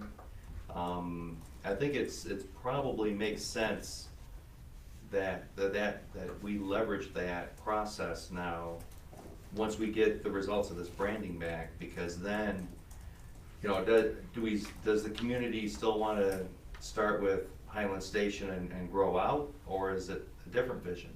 I mean, what is it that this board thinks that, and here's the community wants to do? And that helps planning with all the other capital improvements and everything else that we do as a community. So my suggestion is that evaluate when that right time is, but I think it's probably sooner than later based off of this branding study that's going on. thanks for that. And actually, in support of that, that's exactly what we've been doing. Is this whole community roundtable is one of the components that was part of that strategic plan. And so to carry that forward, when the planning commission did their own survey, then we've had multiple surveys, and every time we get almost 400 or more responses. Now, people with 400 responses doesn't seem like much, but when you do that on a percentage basis of your population and what, you know, that all the statistics, the statistical analysis, it's a high number. It's a really valuable number. It says something. They all say very similar things. We want a walkable downtown. We want to have more pathways, and they're in that mode. So having been at the recent planning commission meeting, one of the things that came up was let's have we need to have a Joint meeting. commissions and a general conversation where we all get together, because what's happened is things have been kind of slow on the planning commission side because the changes in Highland haven't been so much industrial in size, but they've been changing people and ownership of land and properties. But there have been some new, you know, modifications. Highland House. We've got a company that the Midwest Glass that wants to potentially add a huge operation there, making ballistic glass. So there's a lot of options and opportunities. Industrial park that's going in behind 59 West. There's a park, an industrial park going in there. So what needs to happen, the other thing that needs to happen is the board even though it's comprised of trustees and in-house officials, what happens is there's the activities that happen within the building kind of are a result of what comes in our door and asks us questions. And those questions that we get asked then translate into things that would go to the planning commission and say, hey, I've got this piece of property and I think I can't sell it the way it is, so why can't I do this with it? And that's where some of these changes occur that we need to look at. So we've got a master plan that maybe when we relook at it, we'll see some differences that need to be made. But the planning commission doesn't know that unless it has a communication with its board. And I think the biggest problem has been that I've never known how to do that legally. You know, it's always been, well, you can't go to the planning commission meetings. Well, that's baloney. I can go to any one I want to. The only thing I can't do is interrupt their process. Well, that's the board liaison, township board's liaison's position to the planning commission, is to bring forth those ideas and thoughts of the board. But the board has to sit down and talk about it as well. That's right, because So one that's- individual can't speak for the entire board. Yeah, so we're in a quandary. Now we've got trustees that get paid by a meeting, and if we have special meetings, they don't get paid. Is that a big deal? Maybe not to some of them, but it might be to others. I'm just making that point. So this is the perfect opportunity. Let's have that conversation. Talk. I mean, it's a public meeting, doesn't matter. But it's where you sit down and have that open conversation. Why is the ZBA making the decision it makes? Is it based on something that comes from concepts that the township board might want to put forward? Or is it coming from, pull it out of the hat, you know? I think it needs to be where all the boards and commissions understand the same picture and principle. And that can only be done by everybody talking to each other. And that directly relates to that strategic plan. And you're correct about that. So that's something that's gonna happen much sooner than later. That'll be one of the first things in the new year, is to sit down and talk about where is Highland going and how are we gonna make sure it goes that way. And how are we gonna make sure that we have a scenic corridor forever? A lot of people don't realize that state land, that little strip of state land between Milford Road and East Highland is gonna get so valuable that the state's gonna go, woo-hoo, for sale. If we're not ready for that, we're gonna lose it. We've already pretty much locked up the west side with 300-foot setbacks, subdivisions, Hickory Ridge corners, there you're kind of stuck with commercial there, but it's controlled. It can't grow much more than it already is. Same thing with East Highland. So the only corridor we have that's commercial is really from 59 down to Row Road, and that's kind of dictating itself pretty much all along. It's the commercial corridor. But what people really see about Highland is the scenic corridor. But everybody needs to understand that that's where the value's at, and that's what the picture is. When you come home, when do you determine your home?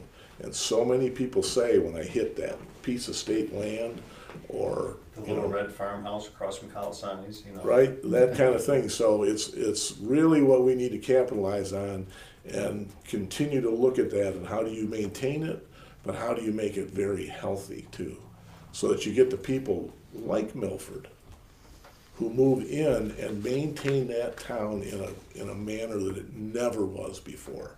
When I moved out here, that place was crooked motel or hotel downtown that they had to Tires tear in the mill down. pond sticking out. Yeah, just all kinds of things. I mean, it was an old country town that people didn't want to change, but in reality, the changes that have been made, the essence of that place is spectacular. And it limits the people as well.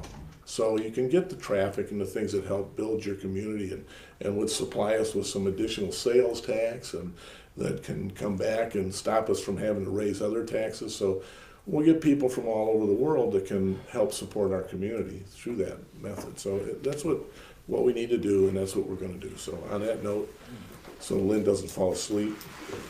There you go. Anybody else have anything to say? Thanks for the evening and the budget conversation.